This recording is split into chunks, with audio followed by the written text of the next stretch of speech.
Astrologia Cabalística, Anatomia do Destino, por Warren Kenton, editora Pensamento, tradução de Maio Miranda, canal Leconde. Caros ouvintes, caso gostem do que aqui é lido, adquiram o livro. Caso gostem do meu trabalho, por favor, venham auxiliá-lo. É possível auxiliá-lo doando centavos, seja via Pix, Apoia-se ou Vaquinha. Também é possível auxiliar-me comprando livros que chegam até mim pela lista de desejos da Amazon. Os links todos estão no descritivo.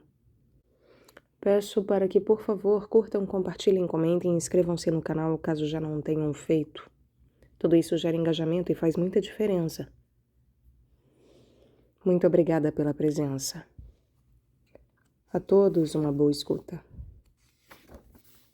Prefácio. Cada vida tem uma configuração particular. Algumas vidas são cheias de incidentes e outras são tranquilas, enquanto as demais parecem abençoadas pela boa sorte ou amaldiçoadas pelo azar. Por que isso acontece? E perguntam muitos, o que é que predetermina a corrente dos eventos e precipita as crises que ocorrem no nosso caminho através da vida? Astrólogos frequentemente descrevem com grandes minúcias os efeitos desta ou daquela configuração celestial, mas raramente definem as causas ou o mecanismo de como elas na realidade nos influenciam. As respostas podem ser encontradas nos ensinamentos antigos, ocultos por trás da astrologia, que ampliam a dimensão espiritual e indicam a intenção divina para a anatomia do destino. Londres, outono 1977. Introdução. Mesmo antes de serem feitos quaisquer registros, percebe-se claramente que a humanidade primitiva tinha consciência da influência do céu.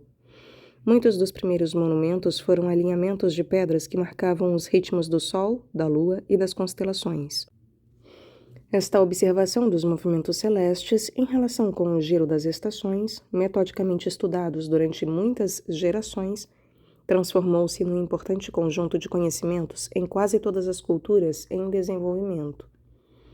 De modo que, na ocasião em que a primeira civilização completa floresceu, a astrologia já era instituição reconhecida.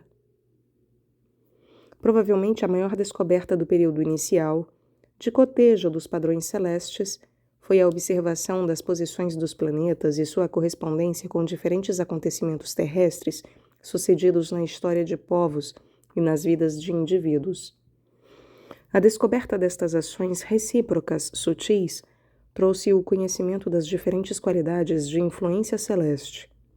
Desta descoberta surgiu a construção de um modelo de universo, constituído por vários níveis, em cujo centro situava-se a Terra, cuja composição elemental e natural estava nitidamente sujeita às flutuações macrocósmicas que a cercava enquanto ela se movia, por uma progressão cósmica, rumo ao fim do tempo. Este esquema do universo acima citado deu origem à pergunta inevitável referente a como exatamente os seres humanos reagiam a estes estados da atmosfera cósmica. Imaginou-se que o homem era o universo em miniatura e, como um organismo microscópico, ressoava em harmonia com o macrocosmo. No decorrer deste trabalho, fez-se um exame deste conceito e de como operam os processos de influência celeste. Fez-se também o exame da natureza da sina, do livre-arbítrio e da finalidade do destino para cada um de nós que estamos encarnados por um tempo tão curto entre nascimento e morte. 1. Desenvolvimento do conhecimento. A primeira premissa a ser aceita, como um ponto de partida, é que existe uma realidade objetiva. Tal realidade compreenderá tudo, tanto o perfeito quanto o imperfeito, tanto o verdadeiro quanto o falso. Além disto, este universo objetivo só pode ser visto em sua totalidade pelo olho absoluto de Deus. Nada é subjetivo.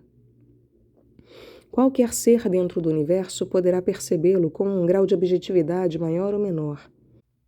Esta hierarquia de percepção estende-se desde o mais baixo nível de materialidade densa. Subindo através das esferas metálicas e minerais e dos reinos vegetal e animal, vai até o homem, que ocupa uma posição mais ou menos a meio caminho entre a mais obscura centelha enterrada na matéria sólida e a luz brilhante do Espírito Divino. Os mundos superiores representam graus de percepção cada vez mais elevados, elevando-se através dos domínios cósmicos até aquele nível de percepção e ser situado imediatamente antes da união com a divindade. O homem, ocupando esta posição a meio caminho, está numa situação incomparável, porque liga os mundos superiores e inferiores. Contudo, antes de examinarmos as implicações deste estudo, feito de um ângulo astrológico, devemos iniciar do princípio e ver como a inteligência humana começou a perceber o mundo. O homem primitivo era uma criatura dos sentidos. Deu por si nascido numa situação física onde as suas faculdades psicológicas e espirituais eram subdesenvolvidas ou redundantes. Isto porque, na ocasião de sua chegada à Terra, precisou lutar contra o corpo orgânico e sobreviver num rude habitat natural e elemental. Neste estágio de evolução, ele era pouco mais que um animal, tendo evoluído ou derivado, conforme se acredite, para um primata mamífero um tanto frágil. Ocupando primeiramente o nível elemental de percepção do mundo exterior, o homem teve que estabelecer relações com um contexto físico. Este podia ser um deserto, um prado, uma floresta ou uma tundra. Nesses lugares, ele não somente precisava encontrar um lugar seguro e confortável para viver, mas tinha de levar em consideração as variações de calor e frio, do dia e da noite, e do inverno e verão. A adaptação aos elementos era uma questão de vida e morte.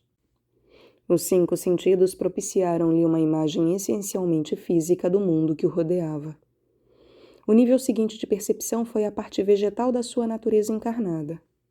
O corpo, idêntico ao de todas as plantas, para enraizar-se precisava de um lar terreno, ainda que fosse apenas uma caverna, e precisava de água para beber, ar para respirar e luz para energizá-lo.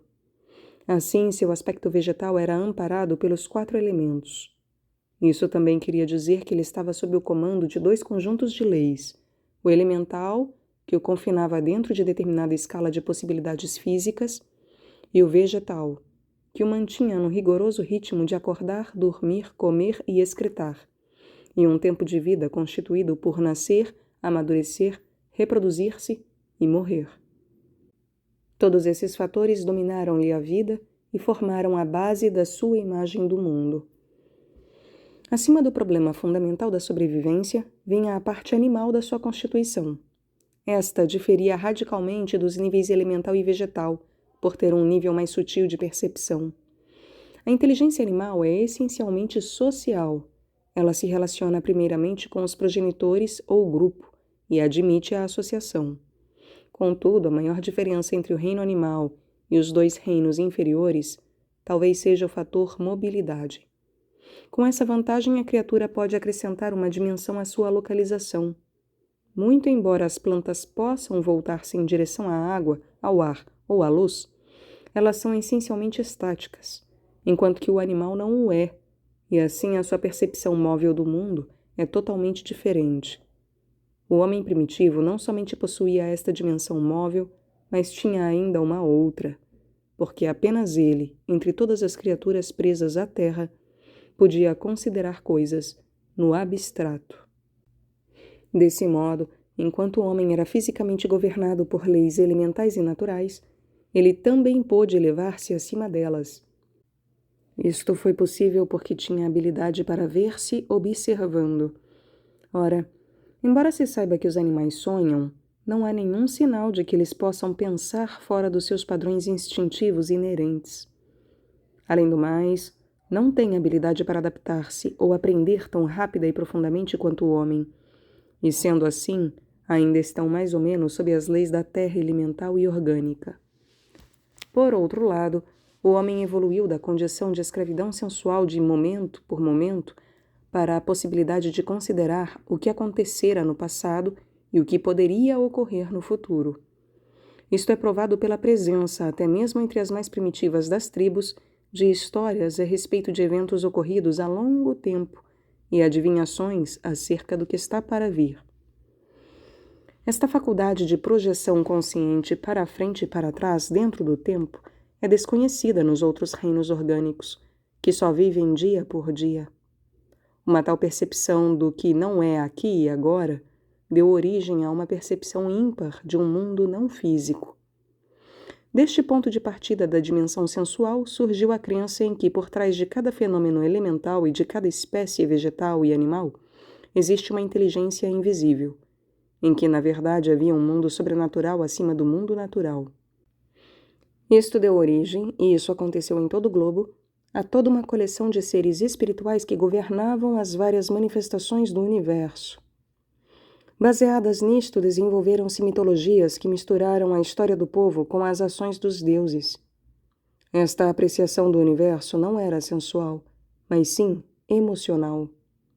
A forma era expressa em sagas que descreviam um mundo governado pelo medo, pelo amor, pela bravura, pela covardia, pela mágoa, pelo sacrifício e pela exaltação. Assim nasceram para cada cultura os símbolos arquetípicos dos poderes celestes e terrestres que cercavam a humanidade.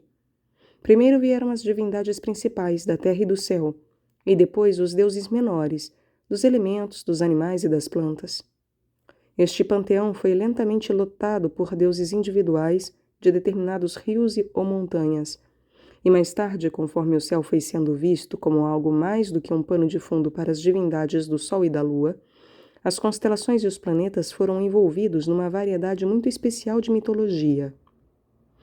O céu recebia este tratamento particular porque, de todos os fatores do universo, ele era o menos compreensível.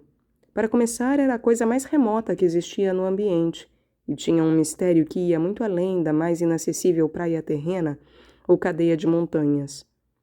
Nada além dos luminares dos planetas, das estrelas e da Via Láctea vivia na vasta caverna cósmica que sombreava a Terra. Pássaro algum, nem mesmo a grande águia, podia permanecer lá em cima por um tempo tão longo quanto o sol. Aqui estava um mundo estranho, habitado por muitos humores elementais, às vezes calmo, outras vezes violento, e por trás desses estados ventosos e aguados, verificavam-se as mudanças de luz e treva em eterna sucessão. Durante os dias de verão, o disco solar mostrava-se todo-poderoso acima da Terra, embora à noite cedesse o lugar para sua gentil consorte, a Lua, que, sendo uma correspondente feminina, tinha um temperamento lânguido e impressionável como o das várias espécies de fêmea que existiam no mundo natural, aqui embaixo. Inevitavelmente, estas similaridades nas combinações de macho e fêmea deram aos símbolos arquetípicos solar e lunar o seu caráter especial, e assim a união de ambos, talvez num eclipse, ou a separação nas noites em que a lua estava cheia, originou muitas histórias, moldadas em forma humana, a respeito do relacionamento do casal celeste. Os planetas foram tratados da mesma maneira. Cada imagem de Deus ou deusa gerada pelo brilho peculiar, pela cor e pelo movimento característico. Por toda a Terra, arquétipos notavelmente semelhantes foram inventados para descrever, por exemplo, Marte, que por sua cor vermelha e por seus súbitos avanços e recuos era considerado um guerreiro. Em contraste, Vênus, com seu resplendor azul claro, foi considerada por muitas culturas como sendo feminina e bela. E Saturno, o vagaroso e obscuro caminhante que se movia entre as constelações, foi inevitavelmente encarado como sendo igual a um homem velho, um observador dos eventos celestes e terrestres. Assim, com a passagem do tempo, conforme as culturas se uniram em civilizações, aconteceu que as poéticas sagas cósmicas também se fundiram como os arquétipos. Vênus, por exemplo, chamada Afrodite na Grécia, Istar na Assíria, Astarte na Fenícia e Nana na Babilônia, foi lentamente enfocada numa imagem única. Mais uma vez, tudo isto foi colocado contra o pano de fundo da imagem simbólica, que ia se aprimorando gradualmente, das constelações. Agora, enquanto muitos dos homens simples ainda viam a Via Láctea, por exemplo, como a estrada dos mortos aristocráticos e dos vultos do passado, os inteligentes, com o auxílio da observação, em conjunção com os registros já antigos, começaram a perceber mais uma outra dimensão, além da imagem emocional do universo. Isto acelerou o reconhecimento da ordem, do número e da lógica da esfera celeste. O conceito de ordem na criação era um conceito evidente por si mesmo, até mesmo para aqueles puramente sensuais. A natureza demonstrava-o continuamente, na progressão das estações e nos processos de nascimento, reprodução e morte. Lá pela época em que a humanidade já inventara os registros e a escrita, tornou-se evidente que o céu girava uma vez por dia em uma direção e uma vez por ano em outra direção, visto que as estrelas voltavam para uma posição anual. Além do uso óbvio deste conhecimento, para a elaboração de calendários onde pudessem ser calculados os dias de plantar, as enchentes dos rios e os festivais, a percepção dos ritmos mais sutis dos planetas foi observada nas tensões e na tranquilidade de determinadas épocas. Esse fenômeno estava muito acima das fases solares do ano e dos efeitos lunares sobre as marés e o crescimento das plantas. Isto, por sua vez, fez os pensadores perceberem que havia uma hierarquia de influência celeste, a saber, os níveis lunar, planetário, solar, estelar e galáctico do universo. Isto deu origem ao sistema fundamentado na cosmologia sumária original, formalizada por volta de 3.000 anos antes de Cristo, no qual a cúpula celeste continha o visível, enquanto que lá em cima os deuses governavam desde os reinos invisíveis existentes além dela. Posteriormente, o domo foi adaptado como uma base para a coordenação celestial, na qual o céu foi dividido em setores, com um quadriculado que se relacionava com a eclíptica do Sol. Também foram aduzidas as linhas, mais ao norte e mais ao sul, das posições tropicais do Sol. Este formato veio a ser conhecido como esfera celeste. Os gregos deram uma nova graduação a este esquema, de conformidade com os graus ou dias do ano e com as 12 divisões solar-lunares já admitidas do zodíaco. Por volta desta época, a computação dos planetas em cada signo e de suas regências ativas e passivas foi resolvida. Também foi elaborado o subesquema dos fatores elemental e cardeal mutável e fixo no zodíaco, além dos relacionamentos angulares principais entre os corpos celestes. Encerrando este trabalho pormenorizado estava o modelo final da criação, que tentava explicar, numa mistura de alegoria e tato observacional, a origem e a estrutura da existência. Esta imagem do mundo, agora clássica, foi preservada na formulação ptolomaica, que descreve uma das primeiras teorias de relatividade, na qual a Terra é o eixo de um conjunto geocêntrico de esferas. Estas estavam ordenadas numa escala de influências maiores e menores, e não, como muitos cientistas posteriores imaginaram, num modo literal do sistema solar. O mundo antigo usou uma mistura de arte oriental e lógica ocidental para definir um universo que não podia ser compreendido somente como uma máquina celeste. Depois daquilo que deve ter sido em relação aos muitos milênios gastos em colecionar dados, um brevíssimo período de 200 anos, foi elaborado o sistema sobre o qual a astrologia está baseada. Onde isto aconteceu não é tão importante quanto o fato de que, por volta do mesmo período de 600 a 400 a.C., os chineses, os gregos e os judeus, por exemplo, estavam formulando seus sistemas metafísicos. Assim sendo, não causa surpresa descobrir que no Oriente Médio a preocupação com a mecânica celeste cristalizou-se num ensinamento, notavelmente pormenorizado, sobre as leis do céu e os efeitos dos luminares e dos planetas. Isto acelerou o aparecimento dos primeiros horóscopos genuínos. Neste ponto, as fases elemental, vegetal, animal, emocional e intelectual foram reunidas e fundidas num sistema que, exceto por alguns detalhes e adições de menor importância, tem estado conosco por mais de 2000 anos. Tendo alcançado o pináculo, a astrologia então entrou num platô de aprimoramento, no qual o trabalho criativo de um grupo de pessoas, grupo talvez muito pequeno, tornou-se tradição. Por isso pretende-se dizer que ela passou a ser manejada em sua forma cristalizada. É excelente quando existem pessoas que compreendem verdadeiramente o assunto e ministram ensinamentos, porque as sementes da deterioração instalam-se automaticamente se tal não acontece. Isto ocorre porque a passagem das gerações faz com que o vernáculo de uma época anterior se solidifique como uma linguagem sacra, ou então seja rejeitado como obsoleto pelas gerações posteriores. Desse modo, se uma tradição não for periodicamente reformulada, ela degenera, passando a ser um ensinamento maquinal, depois um aprendizado por meio de escrituras, transformando-se finalmente numa versão fragmentada e frequentemente distorcida do sistema original. Há muitos exemplos deste processo, o mais óbvio sendo o do sistema do tarô, que se transformou para a maioria num instrumento de consulta supersticiosa. Na época de Roma, a astrologia se dividira em 3 níveis. O nível degenerado era a adulteração mutilada da adivinhação nas feiras, nos mercados e nas vielas. De fato, o imperador baniu de Roma todos os astrólogos, exceto o seu astrólogo particular, porque estes tinham uma influência por demais nociva sobre os cidadãos. Este nível é principalmente superstição e é praticado pelo charlatão ou pela pessoa que acredita sem razão que possui o conhecimento. O fenômeno da ignorância, atemorizado por um pouco de conhecimento e alguns truques teatrais, tem ocorrido através de todas as eras e tem coberto a astrologia com a máscara de uma reputação duvidosa.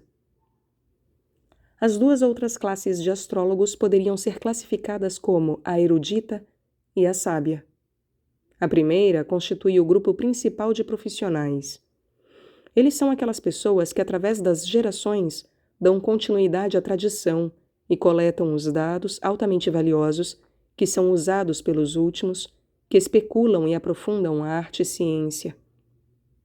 Este pequeno grupo é formado por pessoas que veem a astrologia como algo mais do que um sistema de predição e análise individual ou mundana. Eles consideram a astrologia do mesmo modo como os formuladores originais a consideraram, como uma doutrina esotérica sobre o universo, com todas as suas leis corporificadas na interligação entre o esquema macrocósmico do mundo e a imagem microcósmica do homem. Esta é a forma de abordagem que tentaremos explorar.